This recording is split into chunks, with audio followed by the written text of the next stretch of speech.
영국이 생각보다 이민자가 많은 나라예요. 비백인이다, 인도인이다, 뭐 이런 얘기가 많지만 영국에서 볼 때는 순학은 완벽하게 그 보수당 주류입니다.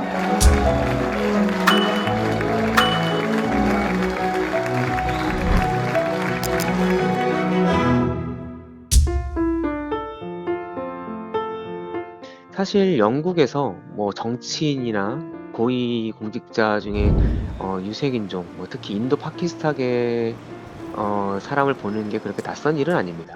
대표적으로 지금 런던 시장 되게 중요한 자리인데 런던 시장에 지금 사디크 칸이라고 파키스탄계 영국인이거든요.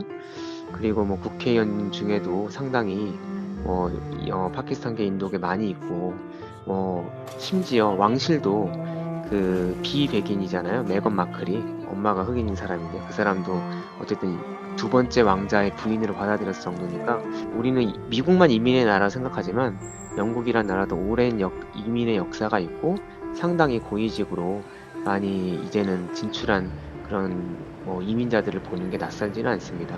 그러니까 순학이 지금 뭐 우리나라 쪽에서 볼 때는 비백인이다, 인도인이다, 뭐 이런 얘기가 많지만 영국에서 볼 때는 순학은 완벽하게 그 보수당 주류입니다. 교육은 옥스포드에서 받은 사람이고요. 예, 굉장히 엘리트이기 때문에 부인은 억만장자의 딸이고 그렇기 때문에 굉장히 보수당에 잘 어울리는 엘리트고요. 그래서 굉장히 보수 원류의 오히려 대처로부터 흐름이 내려오는 정통파 보수당원이라고 할 수 있죠. 순학 집안은 원래 1960년대에 순학의 부모님이 이제 인도에서 이민 온 집안이고요. 원래는 그 동아프리카에서 이민 온 집안입니다. 그래서 사우샘프턴에 이제 정착을 했는데요. 그럼에도 불구하고 굉장히 워낙 공부를 잘해서 장학금도 받고 해서 옥스퍼드의 제일 유명한 철학, 정치학, 경제학을 같이 하는 PPE 과정이라고 있습니다. 거기를 나오고 그 다음에 스탠포드에서 MBA를 했습니다. 정치를 하기 전엔 골드만삭스하고 여러 가지 헤지펀드들에서 일을 했기 때문에 굉장히 경제적인 감각은 있는 것으로 알려져 있는 사람이죠. 리치몬드 선거구에서 데뷔를 했는데 거기는 사실 100년 정도 보수당이 패배한 적이 없는 선거구예요. 그래서 편하게 의회에 입성을 했습니다. 그러면서 2016년에 한창 브렉시트를 이제 지지를 하면서 브렉시트를 지지하는 파였던 보리스 존슨하고 굉장히 사이가 가까워졌습니다. 그래서 2019년에 보리스 존슨이 수상이 될 때, 총리가 될 때, 보수당 당수가 될 때 보리스 존슨을 아주 적극적으로 도왔고 그러면서 비서실장에서 재무장관으로 발탁이 되면서 아주 보리스 존슨 정권의 아주 총애를 받는 오른팔이라고 불렸죠. 순학은 리즈 트러스하고 굉장히 다릅니다.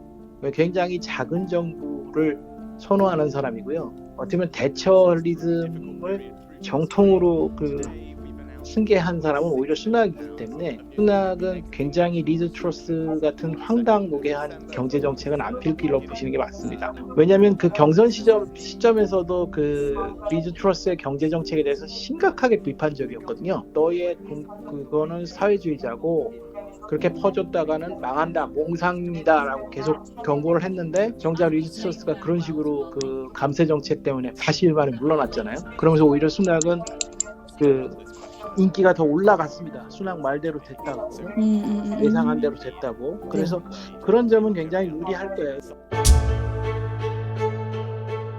러시아 우크라이나 사태로 인해서 이제 에너지 문제가 심각한 가운데 지금 유럽은 웬만한 데는 다 밤이 되면 다 불을 끌 정도로 지금 전기가 모자라는 상황에서 이대로 아마 리즈 트러스의 정책을 그대로 추진했다가는 겨울이 되면 다 대정전 사태가 벌어질 거라고 예측이 되고 있는데 들어오자마자 순학이 어떤 경제 정책을 펼치느냐 그게 아마 최고의 초점일 겁니다. 2019년 총선 시절의 공약집에 따라서 강한 부자 증세, 부자들한테 성인 1%들에게 세금을 더 매기는 방안으로 갈 거다라고 얘기를 하는데, 그렇게 되면 이제 보수당 지지층에서 반발하지 않겠냐. 보수당이라는 게 원래 자유주의적이고 시장 경제를 선호하니까 네. 그렇게 그 정부가 개입하는 것을 정작 자기들을 지지해줄 보수당 지지층에서 과연 그것을 받아줄 것이냐라는 딜레마가 있겠죠. 영국이라는 나라가 저는 그렇게 생각해요. 우리가 겉으로 보기에는 보수적인 나라지만 끊임없이 어떻게 보면은 변화를 받아들인 나라거든요. 여러 직종의 뭐 연예계나 뭐 경제계나 특히 정계에서까지도 이게 이민자를 보는 게 그렇게 이제 낯선 일은 아닌데, 그래도 총리는 달랐죠. 총리는 그 나라의 대표로서 여태까지 한 번도 비백인계가 차지한 적은 없었죠. 영국이 그래도 유럽에서 중요한 나라고, 영국에서 나라의 대표라고 할 수 있는 총리가 비백인이 나온다면은 분명 그것을 보고 프랑스나 독일이나 그런 나라도 이미 장관급은 비백인들이 있거든요. 거기서 아마 더 꿈을 꾸고 도전하는 사람들이 분명 나올 수 있겠죠.